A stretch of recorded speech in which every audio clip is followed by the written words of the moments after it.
नमस्कार बच्चों।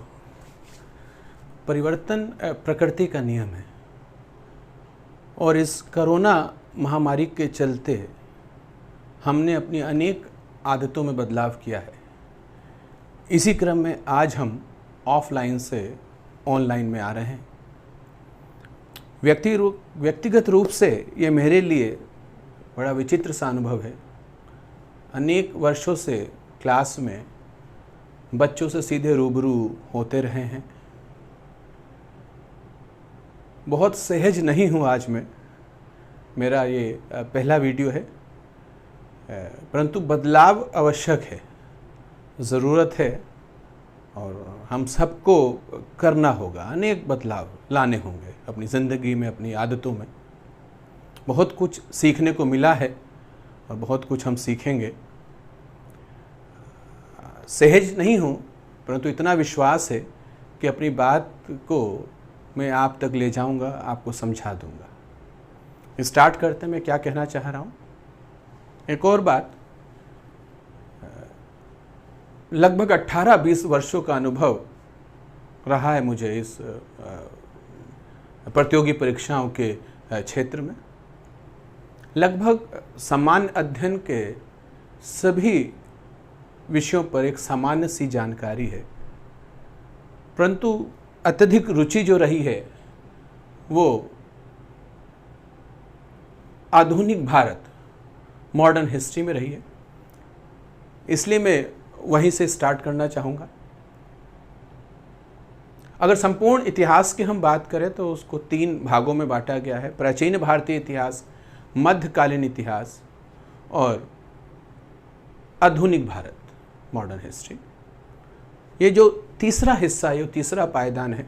मुख्यतः इसमें जो हम चर्चा करते हैं वो करते हैं हिंदुस्तान पे अंग्रेजों के आगमन से लेकर हिंदुस्तान की आज़ादी तक का एक सिलसिलेवार क्रम के रूप में मैं आपसे बात करूंगा। आप पढ़ सकते हैं, बहुत सारी किताबें हैं, बहुत सारी सोर्सेज हैं आपके पास, परंतु इतना जरूर कहना चाहूँगा कि हम इतिहास विषय को भी या सामान्य अध्ययन के लगभग सभी विषयों को हम एक साइंस की तरह से पढ़ सकते हैं। सर्वप्रथम क्या करना है, हमको इसको समझना है और समझने के बाद हमारा रटना बड़ा इजी सा हो जाएगा। तीसरे पायदान की बात करूंगा, अर्थात मॉडर्न हिस्ट्री का 3 पार्ट में बांटा गया: प्राचीन भारतीय इतिहास, मध्यकालीन इतिहास और आधुनिक भारत। और मॉडर्न हिस्ट्री की अगर हम बात करते हैं तो औरंगजेब की मृत्यु के पश्चात से हम चर्चा करते हैं कि किस तरह से औरंगजेब की मृत्यु के पश्चात मुगलों का पतन प्रारंभ हो गया। इसलिए मध्यकालीन भारत में एक हिस्सा आता है उत्तर मुगल काल, अर्थात औरंगजेब की मृत्यु के पश्चात उसकी शेष सभी पीढ़ियों का शासनकाल कैसे रहा और किस प्रकार मुगलों की सत्ता कमज़ोर हुई और एक दूसरी बाहरी सत्ता ने आक्रमण करके हिंदुस्तान पर अपना शासन प्रारंभ किया। थोड़ा सा अगर मैं पीछे जाऊं तो मैं मध्यकालीन भारत की बात करूं तो 712 से हम प्रारंभ मानते हैं मध्यकालीन भारत का। 712 में मोहम्मद बिन कासिम, पहला अरबी या मुस्लिम आक्रमणकारी जिसने हिंदुस्तान पर आक्रमण किया और सिंध के राजा दाहिर को पराजित किया। यहाँ से प्रारंभ होता है हमारा मध्यकालीन। इससे पहले प्राचीन भारत की बात है, वो फिर हम कभी करेंगे। एक कुछ शब्दों में मध्यकाल से होते हुए हम आगे बढ़ते हैं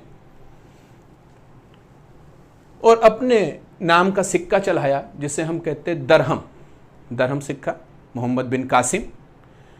इसके साथ ही साथ एक बड़ा महत्वपूर्ण क्वेश्चन बनता है हमारी प्रतियोगिता परीक्षा में कि सर्वप्रथम भारत पर जजिया कर किसने लगाया। तो सर्वप्रथम भारत पर जजिया कर लगाने वाला शासक रहा मोहम्मद बिन कासिम। और ये युद्ध जो सिंध के शासक दाहिर के साथ हुआ था मोहम्मद बिन कासिम को, इसे हम रावण का युद्ध कहते हैं। यहां से स्टार्ट है मध्यकालीन भारत। इसके पश्चात गजनी, गोरी, दिल्ली सल्तनत, मुगल सम्राट बाबर, अकबर, हुमायूं और औरंगजेब तक लगभग एक बड़ा सा हिस्सा है जो मध्यकालीन भारत के तहत पड़ते हैं। फिलहाल आगे बढ़ते हम आते हैं औरंगजेब पर। औरंगजेब की अगर हम बात करें तो 712 मोहम्मद बिन कासिम से लेकर 1707 तक का पीरियड मध्यकालीन भारत, और औरंगजेब की मृत्यु जो होती है वो 1707 में होती है अहमदनगर में। औरंगजेब मुगलों में वह अंतिम सशक्त शासक था जिसका एकीकृत रूप से हिंदुस्तान के उत्तरी हिस्से में, एक बड़े हिस्से में कब्जा था। अर्थात औरंगजेब के पश्चात फिर कोई भी शासक इतना दमदार नहीं हो पाया जो एक बड़े से हिस्से पे अपना कब्जा रख पाता। इसी कारण कहा जाता कि मुगलों का पतन कहाँ से प्रारंभ माना जाता है, औरंगजेब की मृत्यु के पश्चात। औरंगजेब के कुल 5 पुत्र थे। 2 पुत्रों की मृत्यु औरंगजेब के जीवित रहते हो गई थी, जिनका नाम है मोहम्मद सुल्तान और मोहम्मद अकबर। और शेष 3 पुत्र के मध्य सत्ता के लिए संघर्ष होता है औरंगजेब की मृत्यु के पश्चात। उन 3 पुत्रों के नाम हैं, जो सबसे बड़े पुत्र हैं मोहम्मद मुअज्जम, मोहम्मद आजम और मोहम्मद कामबख्श। पिता की मृत्यु के पश्चात सत्ता के लिए तीनों के मध्य संघर्ष होता है। एक इतिहास है, इतिहास अपने आप में हर एक क्षण का एक बड़ा सा इतिहास है, परंतु हमको उन मुद्दों पर चर्चा करनी है जो हमारे एग्जाम की दृष्टि से महत्वपूर्ण है। और बहुत सी बातें हैं वो मैं PDF के तहत आपको दूंगा या कुछ लेक्चर में बताऊंगा। 3 पुत्रों के मध्य सत्ता के लिए संघर्ष होता है और मोहम्मद मुअज्जम जो होते हैं वो जीत जाते हैं और दिल्ली के सिंहासन पर बहादुर शाह प्रथम की उपाधि धारण करके बैठते हैं। इन्हें शाह बेखबर भी कहा गया। मैं बताना चाहूंगा कि किस प्रकार से मुगलों का पतन, और दिखेगा आपको कि जो उपाधियां उनको मिलती हैं उससे स्पष्ट होता है कि ये अपने शासन के प्रति जिम्मेदार नहीं थे। इसलिए धीरे धीरे क्या हुआ कि पीढ़ी दर पीढ़ी, लगभग 12 पीढ़ियां, कुछ ज़्यादा समय तक कुछ कम समय तक शासन करती रही, परंतु कोई भी इतना मजबूत नहीं था। बड़े ही बेकार किस्म के थे जो अपने शासन को, अपनी सत्ता को एकीकृत नहीं कर पाए। तो औरंगजेब की मृत्यु के बाद बड़ा पुत्र बहादुर शाह प्रथम के नाम से दिल्ली के सिंहासन पर बैठता है, जिसे उपाधि दी गई शाह बेखबर। खबर ही नहीं अपने शासन की, मस्त है अपनी जिंदगी में। जब हम अपने उद्देश्यों के प्रति जिम्मेदार नहीं होते हैं तो साम्राज्य नष्ट हो जाते हैं। पिता का बनाया हुआ जितना बड़ा साम्राज्य है, अगर पुत्र जिम्मेदार नहीं है तो वो उस साम्राज्य को नष्ट ही करेगा। ये सदियों से लेके आज तक सीखने का विषय है। अतीत सिखाता है हमको और हमें सीखना चाहिए। दिखता है यहाँ पर, लाख आपके पिता ने साम्राज्य खड़ा करा हो संपत्ति का, और पुत्र अगर लापरवाह है। वर्तमान में बहुत से पुत्र जो सिर्फ मोबाइल में व्यस्त रहना, पढ़ाई पे ध्यान न देना, बड़ा सा साम्राज्य पिता का नष्ट करने में योगदान कर सकते हैं, संभव है। इसी प्रकार से शाह बेखबर, खबर ही नहीं उनको, साम्राज्य का विघटन स्टार्ट हो जाता है बच्चों। और इसके पश्चात फिर कोई भी इतना मजबूत नहीं हो पाता इस पूरी पीढ़ी में जो साम्राज्य को संभाल सके। एक इतिहास अपने आप में इनका, मैं एक लेक्चर लूँगा 15-20 मिनट का, जिसमें सिर्फ मैं फैक्ट बताऊँगा, आप उसे नोट कर लेंगे। ये क्लास की तरह लगे, बहुत ज़्यादा इजी नहीं होने की ज़रूरत है कि हर जगह से नोट्स मिल जाएं और उनको फ़ोटो स्टेट करा लिया जाए और रख लिया जाए। कोशिश करेंगे अगर हम लिखेंगे बैठ के तो लाजमी हम मजबूत हो रहे होंगे। इसलिए ऑफलाइन क्लास का अपना एक अलग महत्व है जो सदैव बना रहेगा। इस विपत्ति के पश्चात फिर हम उस जगह पे आएंगे और उसका अपना महत्व है। कुछ नामों से आप समझ सकते हैं कि किस प्रकार से सत्ता को संभाला होगा औरंगजेब के पश्चात।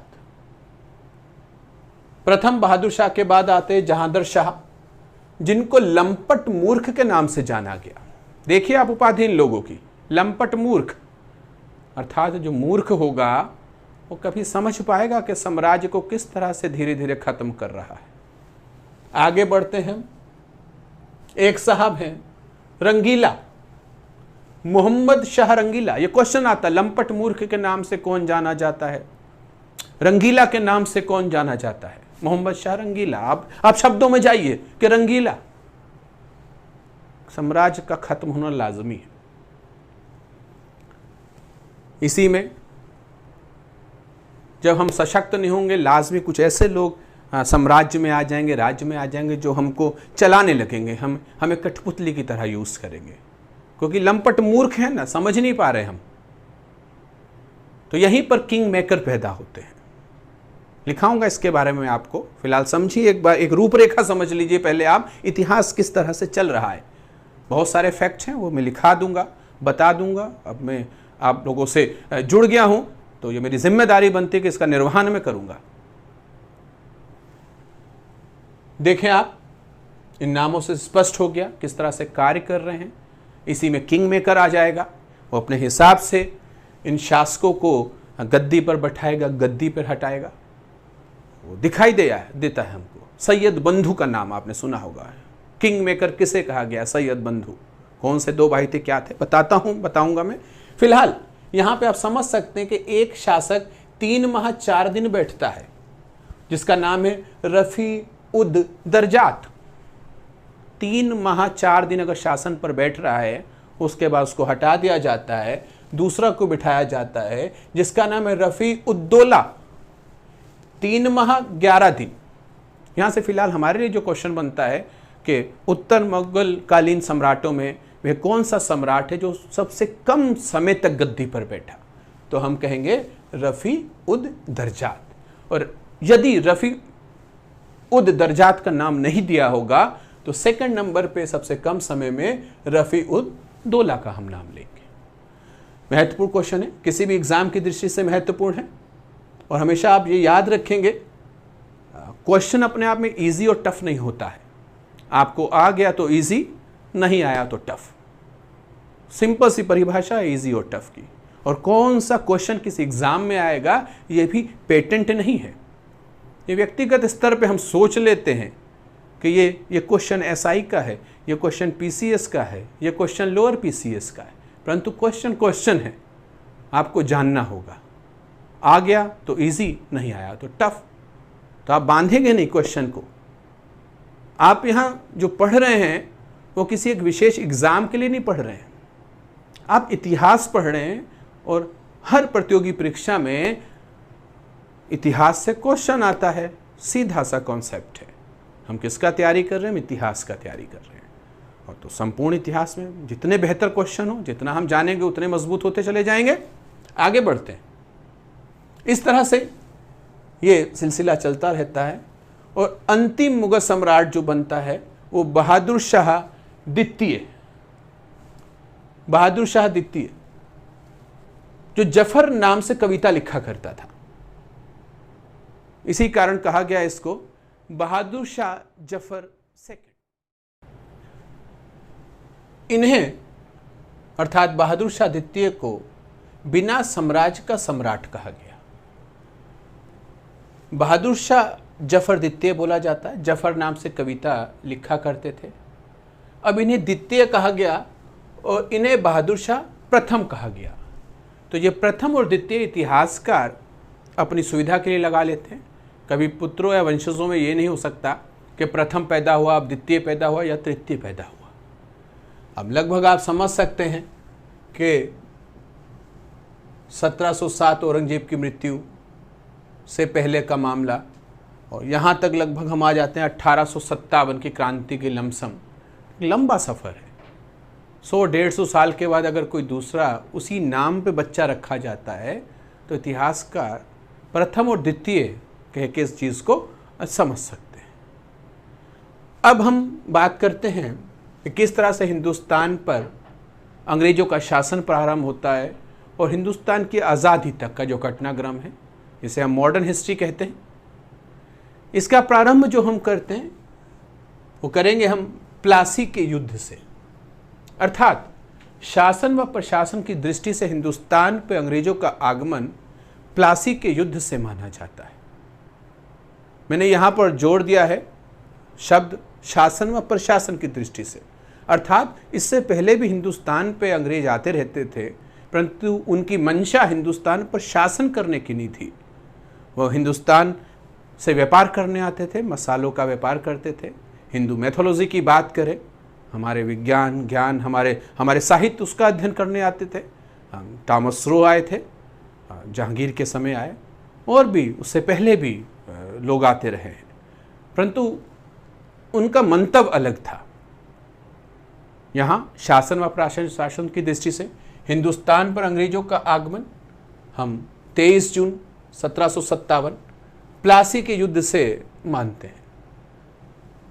प्लासी का युद्ध अंग्रेज रॉबर्ट क्लाइव और बंगाल के नवाब सिराजदौला में हुआ था, जिसमें रॉबर्ट क्लाइव जीत जाते हैं। यह पहला कदम है हिंदुस्तान पे अंग्रेजों का, परंतु ये पहला कदम है, परंतु मजबूत नहीं है। मजबूती आती है बक्सर के युद्ध से।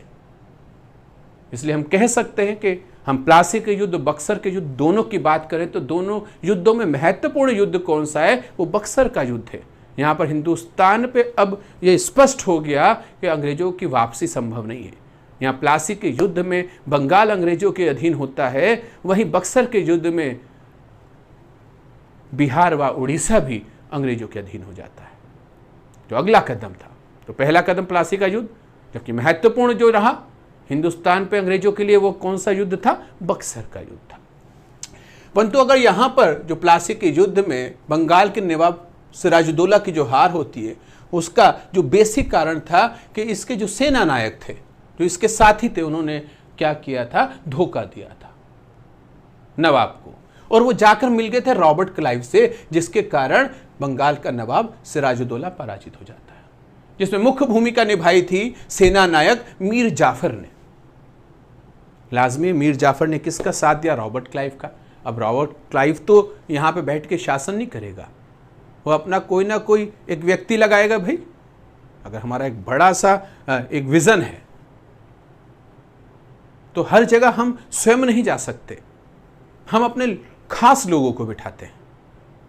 इसी तरह से विश्वास जीत लिया किसने, मीर जाफर ने रॉबर्ट क्लाइव का, और रॉबर्ट क्लाइव ने मीर जाफर को बंगाल का नवाब घोषित कर दिया।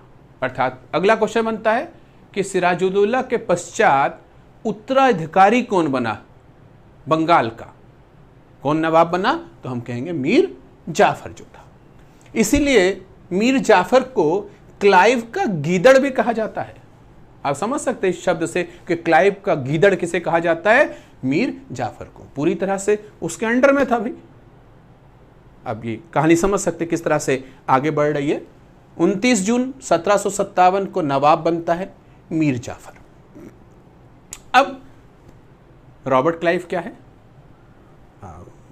ब्रिटेन से आया हुआ है, महारानी द्वारा भेजा गया, उनके प्रतिनिधि, उनके लोग, east India company. Robert Clive को वापस बुला लिया जाता है और उसकी जगह दूसरे को भेजा जाता है जिसका नाम है हॉलवेल। अब यहाँ पे आप चीज़ों को समझने की कोशिश करें कि कोई भी एग्जाम्पल ले लें कि एसपी साहब हैं, तो वो जिस दरोगा से उनकी अच्छी बनती थी वो थाना दे दिया गया, दरोगा भी खुश, एसपी साहब भी खुश। अचानक एसपी साहब का ट्रांसफ़र हो जाए तो उस दरोगा को दिक्कत का सामना करना पड़ेगा, क्योंकि जो अगला एसपी होगा उसका कोई दूसरा खास होगा। यही कहानी कुछ ऐसी थी कि जब रॉबर्ट क्लाइव वापस चले गए तो हॉलवेल आ गए, और हॉलवेल ने क्या किया कि मीर जाफर को हटाकर मीर कासिम को बंगाल का नवाब घोषित कर दिया, क्योंकि मीर कासिम ने उनका विश्वास जीत रखा था। कहानी आगे बढ़ती है, चीज़ें मीर कासिम के साथ चलती हैं, और कुछ लगता है मीर कासिम को कि नहीं, दिक्कतें आ रही हैं, मैं अकेला मैं बेहतर कर सकता हूँ, ज़्यादा लगान मांगा जा रहा है, ज़रूरत से ज़्यादा दबाव बन रहा है, तो क्यों नहीं हम इनसे मुकाबला कर सकते, परंतु अकेले संभव नहीं है। इसीलिए मीर कासिम ने क्या किया, दो मजबूत सत्ता जो आसपास की थी, अवध का नवाब, मुगल सम्राट, इनसे बात की और कहा कि हम मिलकर संयुक्त सेना बनाते हैं और अंग्रेजों को हराएंगे। इसी क्रम में जो अगला महत्वपूर्ण युद्ध है वो बक्सर का युद्ध है। 22 अक्टूबर 1764 बक्सर का युद्ध, अंग्रेज हेक्टर मुनरो और दूसरी तरफ 3 संयुक्त सेनाएं जैसे मैंने भी बताया था कि कौन, मीर कासिम। किससे बात करता है बंगाल का नवाब मीर कासिम? बात करता है, थोड़ा सा यहां पे गड़बड़ हो रहा है, मुगल सम्राट शाह आलम और अवध के नवाब शुजाउद्दौला से। अवध का नवाब शुजाउद्दौला, मुगल सम्राट शाह आलम और बंगाल का मीर कासिम मिलकर संयुक्त सेना बनाते हैं और बक्सर का युद्ध होता है। परंतु यहां भी यह संयुक्त सेना पराजित हो जाती है और हेक्टर मुनरो जीत जाता है। आप समझ सकते हैं कि प्लासी के युद्ध में अकेले लड़े, जीत गए, ठीक है, पहला कदम है। परंतु अगली बार 3 लोग मिलकर लड़े और उनको हरा दिया तो कॉन्फिडेंस ज़्यादा आ जाएगा ना। तो इसलिए कहा जाता है कि प्लासी का युद्ध पहला कदम हिंदुस्तान में अंग्रेजों का, परंतु बक्सर का युद्ध उस कदम पे मोहर। तो दोनों में कौन सा युद्ध महत्वपूर्ण हो गया? बक्सर का युद्ध महत्वपूर्ण हो गया। तो बच्चों, ये अपने आप में आप इस इतिहास को समझ सकते हैं किस तरह से रहा। यहाँ पे क्वेश्चन आ सकता है कि प्लासी के युद्ध के समय मुगल सम्राट कौन था? आलमगीर सेकंड। बक्सर के युद्ध के समय मुगल सम्राट शाह आलम, यहाँ मैंने जिक्र किया है अभी, शाह आलम, शुजाउद्दौला और मीर कासिम। इसके बाद का इतिहास कैसे आगे चलता है मैं फिर अध्ययन करूँगा। प्रथम वीडियो था, एक कोशिश थी आप तक पहुँचने की। अच्छा लगा तो ज़रूर बताएं और हो सकता है कि और आने वाले वीडियो में मैं बेहतर प्रयास करूं और आप मेरी बात को समझ सकें। मैं कुछ क्वेश्चन पे चर्चा करूंगा, मैं कुछ क्लास जैसा माहौल बनाऊंगा कि मैं बोलूंगा और आप नोट करेंगे। थैंक यू बच्चों।